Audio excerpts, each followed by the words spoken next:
All right, let me do a session recap for the 30th day of September. And this is quarter end, by the way, so there will be some square up today, most likely, as they square up and try to get flat out of those bad positions.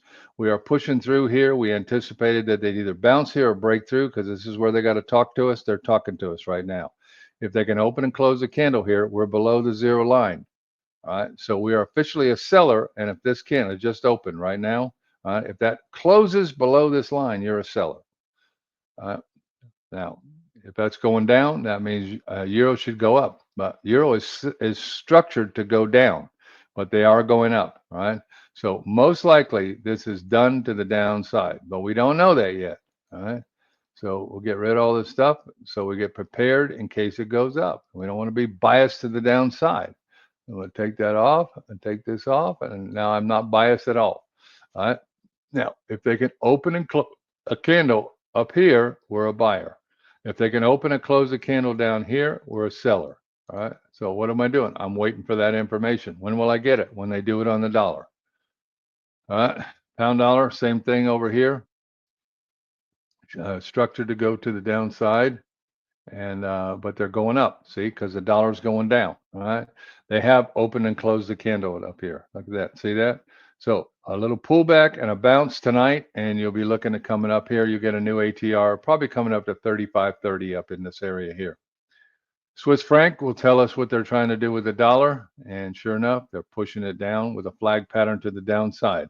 So this is a big piece of information that says that dollar is probably real, pushing out. All right, don't know that yet, but it's probably real. MACD says it's probably real. All right, so dollar yen should go to the downside. Well, it did. All right, down it goes to the pip to its ATR. Look for the 146.48, the next fib down here tonight. Can't trade Aussie dollar, New Zealand dollar, but we can trade euro yen. Euro yen went down to its target and then right down to the fib. See, you always hold for the next fib, especially with a big candle like that. Hold for the next fib. All right, what am I doing now? All right, now if I was in this trade, I'd take 2/3 of my lots off, hold trade one at break even, and hopefully I go down to here. We'll see. Pound yen.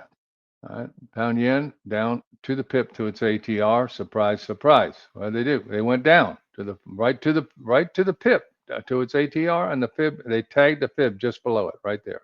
All right. So watch for it to continue down tonight. We'll be looking for 197.50 tonight. All right, over to Euro Aussie. All right. Euro Aussie, it went down, went to its target without any problem. Big candle, hold for the next target. They were trying to get to the 7,700.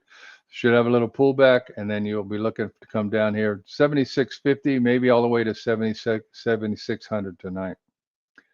Swiss yen, all right, easily went down last night, and down she goes to the pip to its ATR, and then to the fib below it. All right. Now they have not opened and closed the candle down here yet. If they open and close the candle down here, we're coming down here to this next fib right down here at 184.25. Pound Aussie. Right, pound Aussie easily went to target and then right down to the 4.23. Just like we said yesterday, they'll probably go to the 4.236 tomorrow. Where did they go? To the 4.236. Why? Was Scott smart? No, it hadn't got anything to do with that. I just read charts. All right. So there we go. And traders did make 97 pips on it, so they did pretty well. All right. Euro New Zealand. Right? Euro New Zealand, right down to its target. There it is. Okay, so we hit that this morning. We couldn't trade it because we didn't have any room. But now we hit target. We pulled back up. Watch for the continuation. This is a real estate of the week trade. So when you get trade one, you hold it all the way down to 96.22. And that means you entry order, entry order, entry order, entry order, entry order, all the way down. Get them in now. And finally, pound New Zealand. Pound New Zealand, we got a break and a hook, but no go yet. We're watching for a go to the downside. We do have 55 pips now, so if you like it, you could be interested. It's not a great trade for this morning, but it's a good trade for the bigger picture, right? So we'll target down in here, then you can trade two here and trade one up here. Now from here, it's not very big, as you can see. See?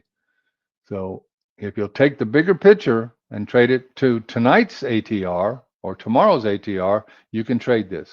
Right? There we go.